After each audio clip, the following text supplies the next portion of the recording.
The Acer Nitro 5, this is coming with a 15.6-inch screen. It has 8 gigabytes of RAM. And before you're like, oh, 8 gigabytes of RAM, I want to just talk about some things with you. The Acers, especially in these base configurations, they're easy to upgrade. They give you open bays. So you have an open RAM slot, so you can increase the RAM, and you have an open hard drive, so you can increase the hard drive very easily. The key aspect of this particular system is that it's going to be utilizing the i5-10300H chipset. So it has a good chipset. It's still, it's 10th generation, but it comes with the RTX3050 card. And I love how it looks. It's kind of like this deep rich black. And it says Nitro right on top here. This is not going to be RGB, so this is not like a customizable RGB, but it has a really simple and easy to use interface. So they supply you with an HDD upgrade cable, so you can upgrade the cable straight up.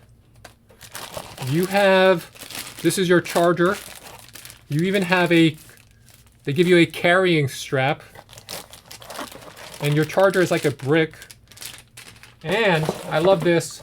They even give you extra screws, which is thoughtful. That's super thoughtful. Even though this has good battery life at about 9 hours, it is power hungry if you're fully utilizing and gaming on it. Because imagine running a 3050 RTX. That is a power hungry graphics card. The Acer Nitro 5, because it's 15.6 inches, we'll just take a detailed look at the keyboard. 10 key buttons here.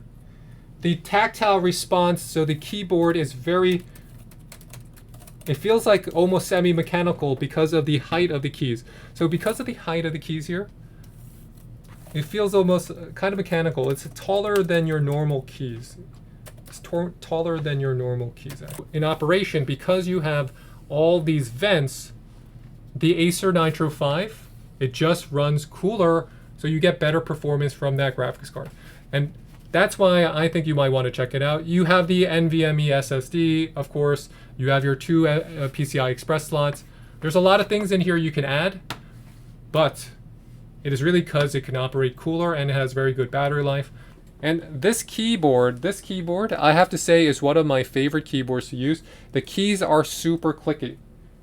Now, if you look at the Nitro Sense, this screen is really, really sharp and big. It's like sharp.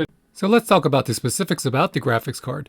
The NVIDIA 3050 card is great for 1080p gaming. It's not necessarily made for 4K gaming. It's coming with 8 gigabytes of GDDR6 RAM, so it will be quite fast. It is quiet and it stays cool because of the fans. Now it has the ray tracing as well as DLSS enabled, and it's going to be coming with not so many sacrifices you might have required using the Radeon or other AMD chips of similar quality. It's going to have less cores than your 3060, which I was expecting, but it does match the same boost clock speed of 1777 MHz compared to the RTX 3060. Memory bandwidth is going to be somewhere around that 224 gigabytes per second, which again is slower than the RTX 3060 at 360, but I understand because we are looking for 1080p gaming. And it's ultimately a better choice for a laptop than it is for a PC because it stays cool and it has a low power draw relative to the AMD or some of its big brothers and sister RTX cards.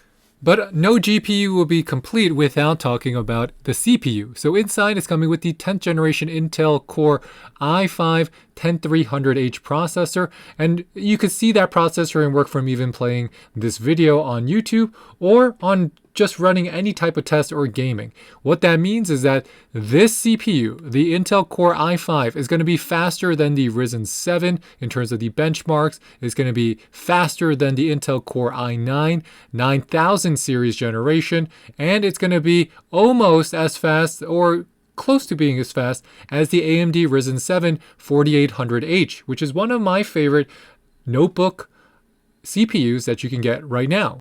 So what do I recommend you do once you get your Acer Nitro, or if you opt to get the Acer Nitro 5? I think you should be first looking to upgrade the RAM so you take full utilization of that GPU and CPU inside. And you can always upgrade the hard drive to an SSD, or you can add on an SSD or add on a NVMe external hard drive for not that much money anymore. So this is just me saying this is an affordable laptop that's just great for gaming. It's okay for productivity, and I am satisfied with my purchase as a owner for over 8 months. Thanks guys. Thanks for watching. I'll catch you next time. This is David with the French Close signing off. Bye bye bye.